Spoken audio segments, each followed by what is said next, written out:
Nakapungsa sa Bacolod City naman, union members ng CENECO nagpahayag nga dayunon ang natalana nga untat-obra kung strike sa badason nga Semana. Ginagawan niya pwesto sang pagkapresidente sang unyon nahusgaran na pinaagi sa isa ka eleksyon. Yaring balita nga itong gintutukan. Apisar ginapamalabagan sa management kag CENECO board, 100% nga determinado ang katapos ng CENECO Union of Rational Employees o cure nga dayunon ang untat-obra o kung strike na sun semana. Pagakos ang cure, risgo man ini sa ilabahin apang luyag nila nga mahangpan sa CENECO management ang ila pagpamalabag sa joint venture agreement sa tunga sang Prime Electric Holdings Incorporated o kung PHI.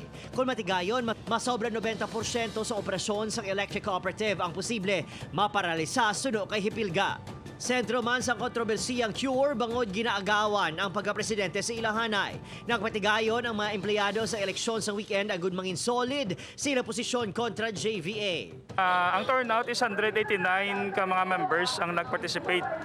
187 ang nag-vote sa akon kag may duwa ka spoiled ballot. Dugang ni Hipilga, magapabilin si Attorney Ray Gorgonio bilang ilang legal counsel kag spokesperson matapos ginanunsyo sang cure vice president nga si Marby Cabardo nga maile sila sang legal representative.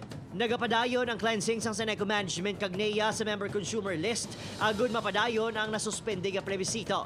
Liwat naman niya ginsulong sa mga realista ang talatapan sang electric cooperative agud ipanawagan nga sa baylo cleansing ideklarar nga perde na ang yes vote santo sa resulta sang duha ka plebisito. Kag ipakita namon ang amon pag-oponer sa joint venture agreement. Paano kami mga pigado? Isang kahig, isang tukala kami. Kami ka panawag nga kami ang inyo suportabuligi kami nga magdaog ang CENECO nga no! Amo lang ginasel madamo nga salamat! Wala pa komentong CENECO management may angot sa pagpatuman sang strike.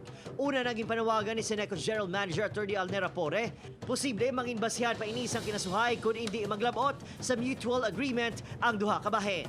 Opod Kiril Casillo, Adrian Priatos, 1 Western Visayas.